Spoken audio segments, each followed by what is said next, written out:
Once upon a time there was an old miller who had 3 sons.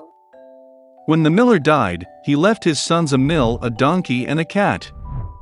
The eldest got the mill, the middle got the donkey, and the youngest had to take the cat. The older brothers laughed at him, but the cat promised that he would make his younger brother rich if he gave him a pair of boots and a bag.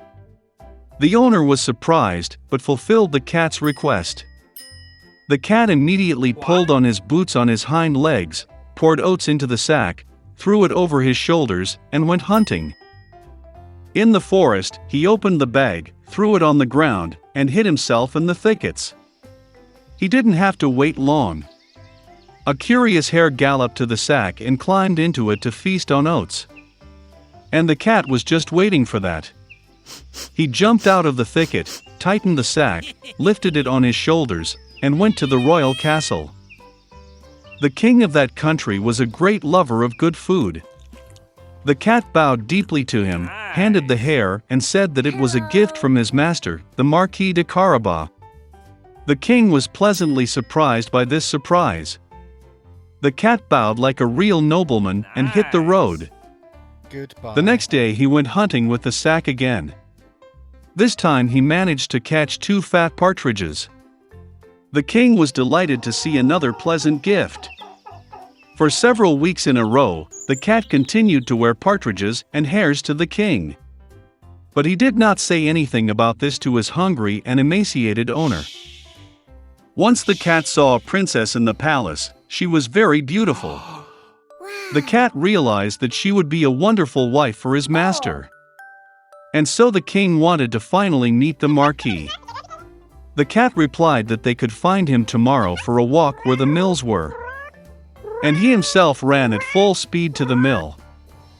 Seeing the owner, the cat said that tomorrow he will need to swim in the river, and then his life will change.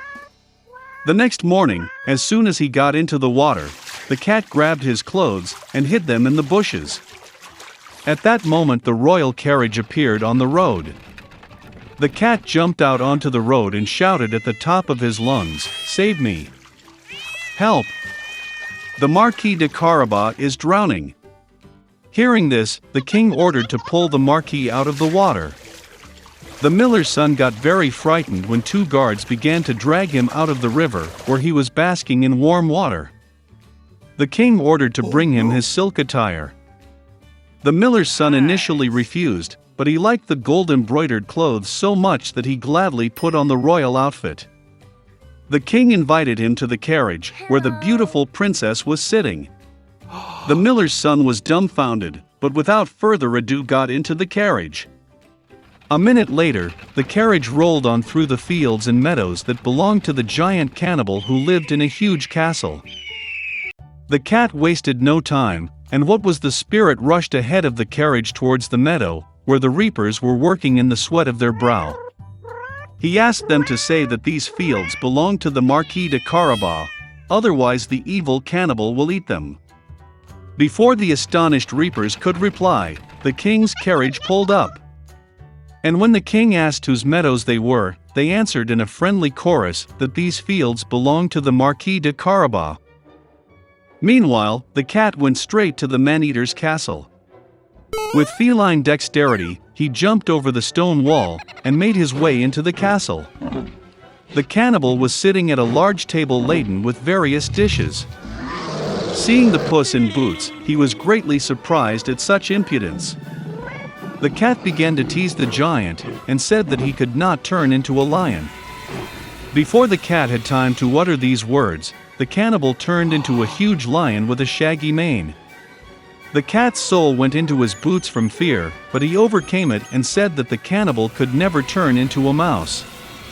The terrible lion disappeared, and a small mouse appeared in its place.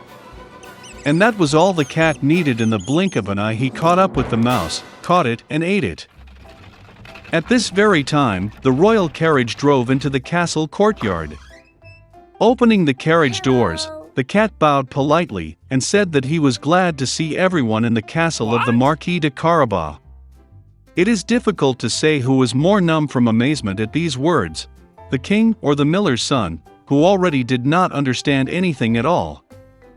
The cat took the guests to the table. At the end of the dinner, the king, having eaten to the fullest, said that the marquis was indeed a very worthy man, therefore he would gladly give his daughter to wife. The princess was happy, young, handsome, and besides, she really liked the rich marquis. Soon they played a wedding. So the miller's son married a princess and became a prince.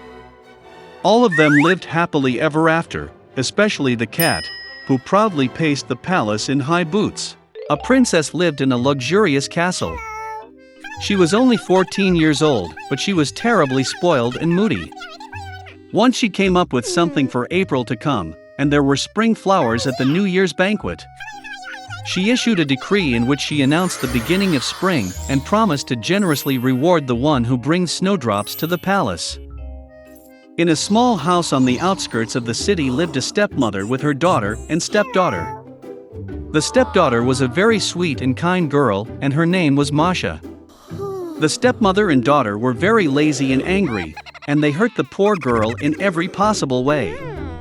They really wanted to receive the reward promised by the princess, but they could not think of where to get the snowdrops in winter.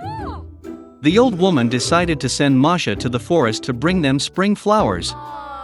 The stepdaughter began to beg her stepmother to take pity on her, because it was dark and cold outside. And what kind of snowdrops can there be in winter? But the greedy old woman did not want to hear anything. She gave a larger basket and drove Masha out the door. The frozen girl was very scared in a dark forest. Suddenly, in the distance, she saw a light. She was delighted and went to meet him. It turned out that it was a large blazing fire, and 12 people were warming themselves around it. Plucking up her courage, the girl approached them and told them that the evil stepmother made her go into the forest and collect snowdrops. It turned out that it was 12 months. The brothers felt sorry for Masha, and they decided to help her. Brother April chanted a spell, and suddenly spring came in the forest and in the clearing. The snow melted, green grass appeared, snowdrops blossomed. The girl began to collect flowers and soon filled a large basket with them. Young April liked her very much, and he gave her a magic ring. If trouble happens, he must be thrown to the ground, a spell cast, and all 12 months will come to the rescue. Masha thanked them and went home. When the girl brought the snowdrops home, the stepmother and daughter were very surprised at this. Masha was very tired from the journey and immediately fell asleep soundly. Her half-sister suspected something was wrong. While the girl was sleeping, she found her magic ring and took it to herself. After waking up, the stepdaughter discovered the loss. She began to beg to return the ring, but her stepmother and daughter did not want to hear anything. Taking a basket of snowdrops, they hurried to the royal palace. In the palace there was a magnificently decorated New Year tree. But the upcoming celebration did not please the capricious princess at all. And only when the stepmother and daughter brought her a whole basket of snowdrops, the princess changed her anger to mercy. The stepmother could not clearly answer where the flowers came from, and she had to admit that her stepdaughter had collected them. The princess immediately decided to go to the meadow with snowdrops. On the way, she looked to poor Masha, so that she would show her the place where she picked flowers. The girl said she would show it, but only if the ring was returned to her. From such insolence, the princess was angry and threw away the ring. But the stepdaughter managed to cast a spell. Immediately a strong wind rose, thunder rumbled, foliage fell, and snow began to fall. Old Man January appeared before them. He invited everyone to make one wish. Out of fear, the princess wished to be in the palace as soon as possible. Masha made a wish that everything would return to its place in due time, winter in winter, summer in summer. The stepmother and her daughter were so frozen that they wanted fur coats from any fur, even from a dog. Saying this, the greedy women immediately turned into dogs. They were harnessed to a sleigh on which the princess was to get to the palace. Masha thanked the brothers for their help. They promised to turn the stepmother and her daughter back into humans, but only when they become obedient. Months gave the girl a wonderful big sled, harnessed by frisky horses. Seeing them, the princess asked for a ride to the palace. It was the first time in her life that the princess had uttered the word please. And Masha gladly agreed.